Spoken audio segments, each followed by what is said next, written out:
At the Star not too long ago. How you doing? Okay, we're ready to start day 3. Good morning, everybody. How we doing today? Tyler Booker. Great. Thank y'all for being here today. Okay, we're going to open up to questions. Who has one? George, here on the front row.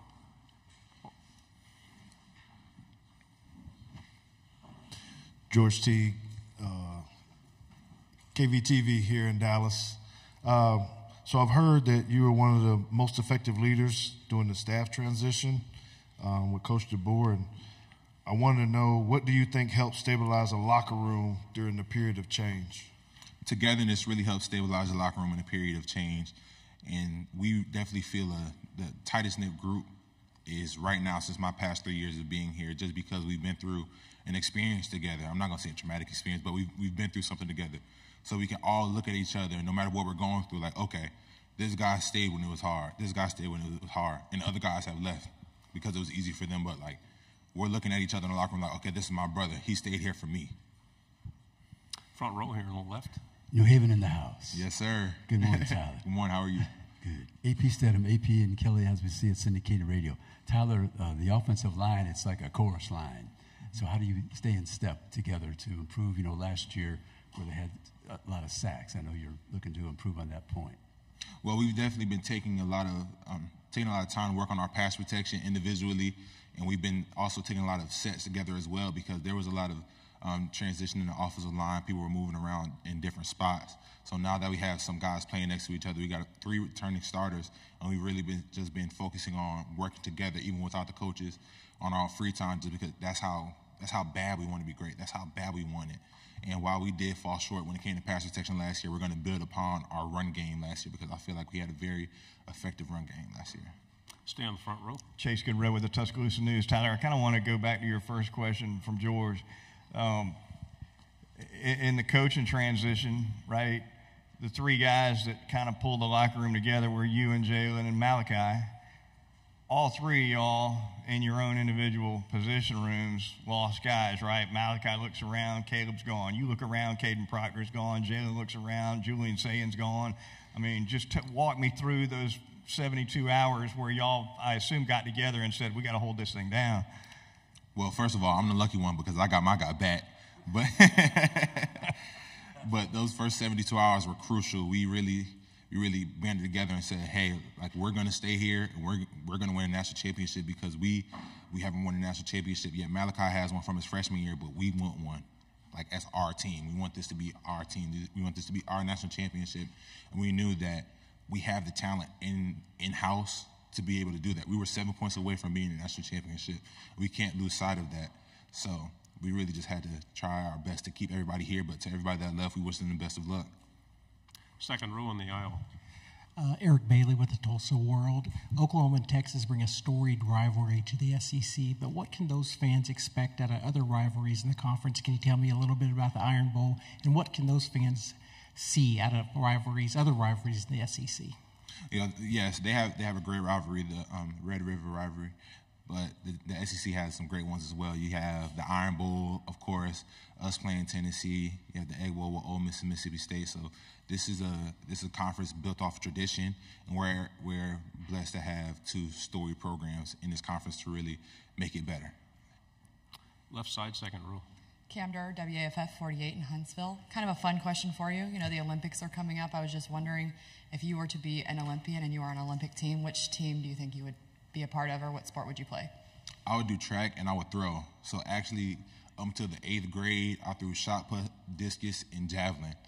And I was pretty good in shot put and discus, but in javelin, I won regionals for the Northeast. So I think if I wasn't playing football, I'd be out there heading to Paris soon. Right side, fourth row. Hey, man, Ben Bobick, Local 3 News in Chattanooga. You guys don't get too many recruits from the Chattanooga area, but Amari Jefferson's a guy that's coming in this year for you guys. Do you see this sort of a special playmaking ability he has, and you see him maybe separating from the pack and potentially contributing on the team this fall or in the future? Definitely. Amari and a bunch of other guys have come in ready to work, and that's why I commend this class. Like, these guys don't complain. These guys are looking for ways to get better. Like, for example, Will Sanders, he's in my offensive line room. He, every day after practice, hey, Book, how do I do on this? How do you do this? How do you do that? They're just so willing and ready to learn, and I'm very excited to be able to really teach and pour into those guys this year. Right side, and then pass it forward. Dan Peck, ESPN 106.7 in Auburn. What can you say are the biggest differences between an offseason with head coach Nick Saban and an offseason under Kalen DeBoer, and what's similar about their approaches? There wasn't much different. The only thing that was really different schedule-wise, we had a few practices before spring break, and I feel like that really helped just because we were able to go over the break with some practices under our belt. We knew what to expect. Obviously, the practice schedule was different, but the same intensity. We still have fourth quarter. We still had a lot of walkthroughs. We still did everything to prepare for this upcoming season. And the things that were similar, like I just said, that intensity, we're still playing Bama football. That Bama standard hasn't changed. Right side on the aisle, please. Yeah, Tyler, Evan Camico, Pig Trail Nation. Last season in the Arkansas-Alabama game, Landon Jackson, 3.5 sacks. What do you remember about going against him that day and in the Arkansas game in general? Landon Jackson had a really great game that day. He's a great player, and I wish him a great year. Left side on the aisle. Ryan Hennessy, NBC 13 in Birmingham. Kind of like the question 2 questions ago. The difference with Saban and DeBoer, a lot of people saying a little bit more relaxed with media. It's more wide open. How do you as a leader keep your team responsible for this is Bama standard? I wouldn't say that it's more relaxed. I feel like Coach DeBoer, he lets the media in a little bit more, but the standard is the standard. On the field, off the field, in the classroom, on the microphone. So the standard is the standard. You're going to represent your family and yourself and the team, most importantly, in the best way possible. I'm sorry, left side. Jake Stanza, WBRC in Birmingham. What do you think of your former coach, Coach Saban, picking Texas and Georgia to play in the SEC title game? Is that some early rat poison for this group? Not necessarily. Like, you really can't pay attention to things this early in the year. We have about 6 weeks until the season starts, and I really don't deal in hypotheticals. He taught me that, so he'd be glad to hear me say that. On the aisle, third row. Tyler Joe Gaither, BamaCentral.com. What do you think the change to morning practices will do for the team, and how do you think that's going to maybe help this year, getting ready for this year? I think morning practices will definitely help because we're going to be able to practice in the morning, go to class, and then in the afternoon we're going to have some more time. We'll have more time to really recover, get ready for the next day, watch film, meet with our coaches. It's just more time on the back end of the day because when we had afternoon practice, you only had so much time before you had to go to study hall, eat, go to sleep, get ready for the next day. So I definitely feel like morning practices are going to be a great change for us. Left side again on the aisle. Want to ask about the 2023 Iron Bowl, that final drive. At any moment, did doubt creep in, or your most vivid memories of those last couple of plays? Those last couple of plays, I was just thinking about scenarios of how we would win.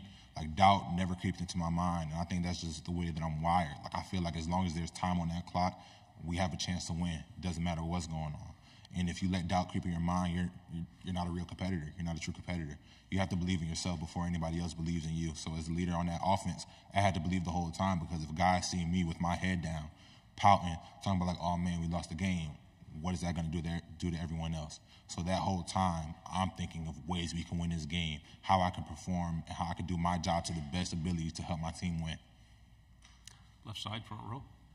Michael Cobble, WBRZ TV in Baton Rouge. I feel like Jalen has the potential for a Heisman year. What do you see in him and his growth, and what are your expectations for him this season? I'm very blessed to be able to play with Jalen. Jalen's a great quarterback, but even better leader. So him being there for us the whole time, and he's a person that I leaned on during the transition as well. So I just expect a great season out of Jalen, and us as an offensive line, we're going to give him the time he needs, the holes he needs, whatever he needs in order to be great and do his job to the highest ability. Final question back here on the left. Max Cohan, Way 31. Tyler, I know you've had some time to process it now, but I'm wondering how that last play of the Rose Bowl is still sitting with you and if it's fueling you to this point. Definitely, the whole Rose Bowl. It's not just the last play. It's definitely fueling us to this year. We understand we fell short, and we were so close to our end goal, and we're going to let that drive us this year. But we're not going to dwell on it too long. We got to look forward to this upcoming season. But that's the Rose Bowl is something that we talk about as far as like whenever you don't feel like working hard, just think we didn't work hard enough in that game. Tyler, thank you very much. Good job. Thank you. Y'all have a good one. Roll Tide.